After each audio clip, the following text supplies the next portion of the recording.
Alors, la mobilité est importante à Braine-le-Comte, mais il y a aussi un dossier qui traîne depuis quelques années, c'est celui des Tuileries que nous résume Audrey de Croès. Nous sommes en avril 2007 et l'AFSCA procède à un contrôle de routine à la ferme de Houx. Un contrôle qui tournera au drame puisque le lait provenant de l'exploitation est contaminé par des PCB, substances réputées cancérigènes. L'ampleur de la catastrophe n'est pas encore mesurée, mais d'ores et déjà, les parties en présence ont conscience que cette affaire sera longue à régler. Oui, c'est une catastrophe, oui, évidemment, puisque c'est une pollution qu'on n'a jamais vécue sur le territoire de Braine-le-Comte. Et donc, en plus de ça, ça touche des fermiers, donc une production laitière importante sur le village des Nuyères. Ça touche aussi des riverains qui, depuis longtemps, se posaient des questions sur ce zoning. Et donc, forcément, c'est un petit peu la goutte d'eau qui fait déborder le vase, si on peut le dire ainsi. Et on se retrouve avec une pollution au PCB qui, en plus de ça, va sur d'autres territoires, puisque même à Tubize, les étangs de Kirk sont touchés. Et donc, on en est là maintenant dans une affaire qui est quand même assez importante au niveau de la dépollution. Très rapidement, la source du problème est identifiée. Tout est parti du zoning des Tuileries, où le contenu d'un transformateur a tout simplement été déversé dans une canalisation, aboutissant à un petit ruisseau. Petit ruisseau qui coule sur les terres de la famille de Houx et jusqu'aux étangs de Kirk, également contaminés. Les PCB ont été suivis à la trace, reste à définir les responsabilités. Le propriétaire du site, le locataire qui a déversé, la firme qui s'est débarrassée de son transformateur ou encore la firme qui a amené ce même transformateur au zoning. La liste des partie est longue et donc la résolution du problème n'en est que plus compliquée. L'affaire est en justice, donc qui dit justice dit lenteur. On a en plus un propriétaire qui met beaucoup de temps à remettre son plan de caractérisation, donc c'est-à-dire son plan de réhabilitation, pardon, donc c'est-à-dire toute l'étude au niveau de la pollution, de savoir où elle se situe et que faire surtout pour dépolluer la zone incriminée. Donc ça, c'est toujours à l'heure actuelle pas fait, à 100% en tout cas. Et pendant ce temps, les victimes tentent de voir le bout du tunnel. Les agriculteurs contraints à l'abattage de leur bétail ont pu, grâce à quelques avances octroyées par la commune, relancer leur exploitation. Quant aux étangs de Kirk, la pêche y est toujours interdite et elle le sera tant que la dépollution n'aura pas lieu. Les mois s'accumulent et l'affaire semble ne plus avancer du tout. Le dossier des Tuileries, pour le moment, n'avance pas beaucoup parce que le propriétaire du site, la société Van de Québus, a encore obtenu un report auprès de la région wallonne et nous devrons attendre fin novembre pour que ce dossier soit accepté. Au vu des nombreuses parties en présence, une plateforme d'information a été mise sur pied et se réunit tous les 3 mois. La commune s'est également portée partie civile pour avoir accès à toutes les pièces du dossier. Les expertises sont attendues, les procédures lancées, mais le constat est clair. Il y aura 3 ans, en avril prochain, que l'affaire a éclaté et la dépollution n'est pas encore au programme, loin s'en faut. C'est lent, très lent, trop lent. Il y a très clairement un vide juridique, ça bien sûr, puisque le décret wallon des sols de pollution n'est pas assez abouti, donc ne nous permet pas d'agir assez fermement, en tout cas par rapport au propriétaire. Donc ça c'est très clair. Je pense que le propriétaire a changé en plus, enfin c'est les fils qui ont repris, donc il met certaines volontés à avancer dans ce dossier, il faut le reconnaître, mais parfois on a l'impression que la lenteur juridique de la justice, enfin la lenteur judiciaire lui convient bien, et donc on attend. Voilà, on attend cette étude de caractérisation, on attend ce plan de réhabilitation. Ça commence à faire long et je crois que sans cesse en plateforme de suivi, on n'arrête pas d'interpeller l'Office wallon des déchets pour qu'il puisse avancer dans ce dossier et de contraindre surtout le propriétaire à avancer. Selon les estimations, il faudra une dizaine d'années pour voir l'affaire jugée. En attendant, on peut quand même signaler que la pollution ne s'étend heureusement plus. Reste un agriculteur qui ne peut plus laisser son bétail paître dans certains de ses champs et quelques pêcheurs qui ne peuvent plus s'installer sur les berges des étangs de Kirk. Des victimes que certains semblent trouver négligeables. Monsieur Flao, il faudra vraiment 10 ans pour dépolluer le site? Alors là, vous avez dit tout à l'heure que j'avais pas la langue de bois, et là, franchement, je tiens à la mettre en évidence le fait que j'ai pas la langue de bois, parce que je trouve ça écœurant, inacceptable, que à la fois le propriétaire, par tout intérêt de stratagème, de projets de son plan de réhabilitation qui sont incomplets. Je me demande même si ce n'est pas volontaire pour pouvoir lanterner les choses. La région wallonne qui aussi ne met pas la pression suffisante et qui accorde des délais. Depuis 1 an et demi, on lui accorde aux propriétaires des délais supplémentaires chaque fois. C'est totalement inacceptable.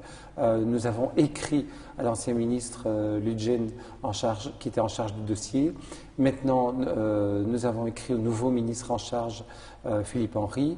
Nous avons eu la chance, à la plateforme que nous réunit régulièrement, le nouveau député écolo de l'arrondissement de Soigny est venu et c'est... Monsieur Saint-Amand. Voilà, Monsieur Saint-Amand nous a dit qu'il assurait le relais auprès du ministre. Nous avons d'ailleurs demandé aussi que le cabinet soit représenté à notre prochaine réunion, parce qu'en fait, il suffirait que le ministre et la région wallonne décident de ne plus accorder de délai et donc de faire un constat de non-dépôt de plan de réhabilitation pour après mettre la pression. Et l'ASPAC, qui est en charge de la dépollution, n'attend qu'une chose, c'est le feu vert. Le représentant de l'ASPAC qu'on a eu à notre plateforme nous l'a dit. Moi, dit-il, si j'ai le feu vert du ministre ou l'instruction du ministre disant que je peux mettre en œuvre la dépollution, je le fais directement, indépendamment de la problématique judiciaire qui est effectivement trop longue, beaucoup trop longue, et là aussi où la justice a accordé des reports à l'expert en charge du dossier. Alors on change de sujet parce qu'on a une autre question d'un conseiller de l'opposition à vous proposer. Ici c'est Nino Manzini, donc d'Ecolo, qui a une petite question pour vous, on la regarde. Monsieur le bourgmestre, bonjour. Par rapport aux problèmes liés à l'urbanisation galopante à Braine-le-Comte, vous savez qu'Ecolo est hyper attentif à ça, et autant nous sommes pour un regroupement de l'habitat au centre-ville, autant nous nous posons des questions par rapport à l'affectation de certains domaines. Nous pensons précisément ici aux anciennes papeteries Catala. Il y a là un immense espace vert à disposition et d'après ce que nous entendons dire, cet espace-là serait aussi voué aux promoteurs immobiliers. Or, nous pensons que c'est un endroit idéal pour créer un lieu de convivialité pour les habitants brennois, un espace vert de qualité, un espace vert propre et sécurisé en tout cas. Et quelles sont vos intentions claires par rapport à cela? Voilà, donc est-ce que l'espace Catala va être voué aux promoteurs immobiliers? Alors, je rappelle que l'espace Catala est un espace industriel ancien, pollué, et où, comme dans plein d'autres dossiers, rien n'a bougé depuis trop d'années. Et donc justement, on a pris le taureau par les cornes, et donc là maintenant, je suis encore allé avec ma directrice du service urbanisme il y a 15 jours à l'urbanisme à Charleroi, avec les propriétaires du site, qui ont la volonté, de dépolluer, c'est quand même une chose essentielle, parce que M. Manzini parle de faire un espace de convivialité. Pour l'instant, c'est un espace qui ne sert à rien et qui est en plus pollué. 2, c'est un espace, il ne faut pas oublier, qui est devenu au centre-ville, puisqu'il y a de l'urbanisation intense jusqu'à 3 mètres du début du site, qu'en plus les zones situées un peu plus loin que le site Catala sont elles-mêmes urbanisées en termes d'habitat, et donc il nous semble logique de créer une liaison à ce point de vue-là. Et justement, dans le projet que nous avons travaillé avec les propriétaires actuels, il s'agit de faire à la fois la dépollution, de prévoir des activités de service, des activités de logement et aussi justement des espaces verts que chacun puisse utiliser, puisque la rue située juste à l'arrière, la rue du Moulin, qui est une rue totalement urbanisée où il doit y avoir à peu près une bonne centaine de maisons, donc à peu près 400 habitants, n'ont actuellement aucun poumon vert à proximité de chez eux. Ce sera le cas avec le projet que nous sommes en train de développer. On a une autre question de Nino Manzini, et ça concerne cette fois-ci l'urbanisme. Oui. Monsieur le bourgmestre, si vous le permettez, une deuxième question. Autant nous sommes pour l'urbanisation mesurée dans le centre-ville, regroupement de l'habitat, autant nous nous posons des questions sur les villages ruraux de notre commune. Nous sommes ici dans le chemin du Poro où un tas de constructions nouvelles, depuis votre arrivée au pouvoir, sont en train de se développer. Il n'y a pas qu'ici, d'autres villages de l'entité sont concernés. Ce que nous pensons, c'est pourquoi ne pas d'abord, entre guillemets, digérer l'arrivée de nouveaux habitants qui vont quand même être du nombre de 1000 à 1500 dans le centre-ville, avant de continuer de nouveaux projets de lotissement dans la périphérie de Braine-le-Comte. Merci de votre réponse. J'aime bien la question de M. Manzini, mais je pense qu'il n'est pas connaisseur de la réalité de la législation en région wallonne. Pourtant, c'est un de ces corps religionnaires qui est ministre de l'aménagement du territoire et sur base de la législation, à moins d'être dans l'ancienne Allemagne de l'Est ou dans l'URSS, je ne peux pas interdire à quelqu'un qui est propriétaire d'un terrain situé en zone d'habitat de pouvoir développer un projet de lotissement. Cela étant, nous le faisons en développant des exigences qui sont d'ailleurs considérées souvent comme trop importantes sur le plan de l'aménagement du territoire, des voiries, des trottoirs, du fait de promouvoir les maisons les plus passives possibles.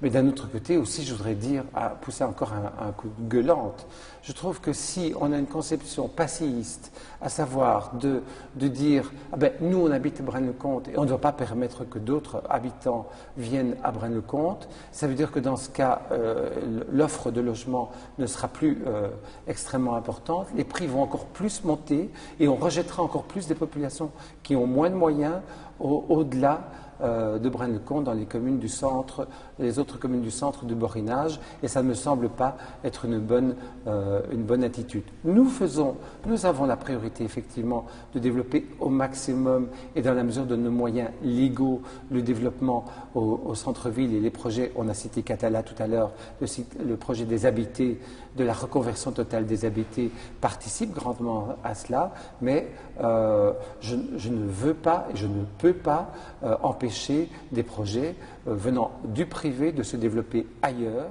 sauf si bien entendu demain le ministre de M. Manzini, M. Henry, interdit désormais tout lotissement. Alors dans ce cas, nous appliquerons la législation prônée par M. Manzini.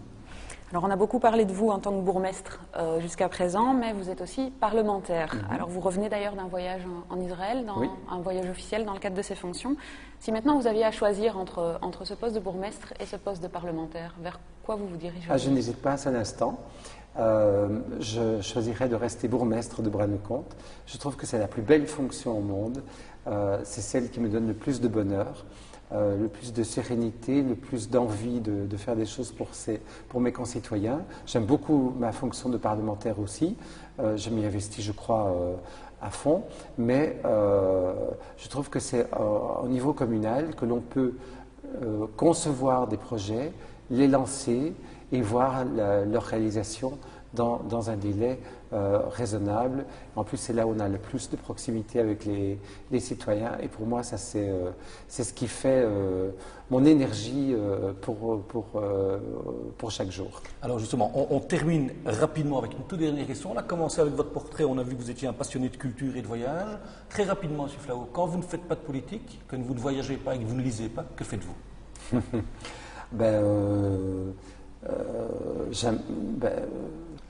Qu'est-ce que vous voulez dire? Quelles sont vos passions, à part la culture et les voyages? Le sport, pas trop. Mais c'est-à-dire, je fais du vélo. Oui. Ça, j'aime bien. Je voudrais pouvoir consacrer plus de temps. D'ailleurs, je viens de me réinscrire à un club de bodybuilding. J'espère que j'aurai le temps d'y aller comme je devrais, parce que j'arrive à un âge où il faut se tenir en forme. Je crois que c'est important. J'aime beaucoup aussi les rencontres avec mes amis. J'aime bien aussi être avec Pierre, évidemment. Et puis, tout ce qui est culturel, ça c'est clair, ça c'est ma passion. Ok, Monsieur Flao, merci beaucoup de nous avoir reçus dans votre hôtel de ville. Merci Gwenaëlle, merci à vous tous. Notre prochain focus communal, ce sera pour la mi-décembre et nous serons à Écosine. Il y a beaucoup de vie politique à Écosine pour le moment. En tous les cas, au revoir, merci de nous avoir suivis.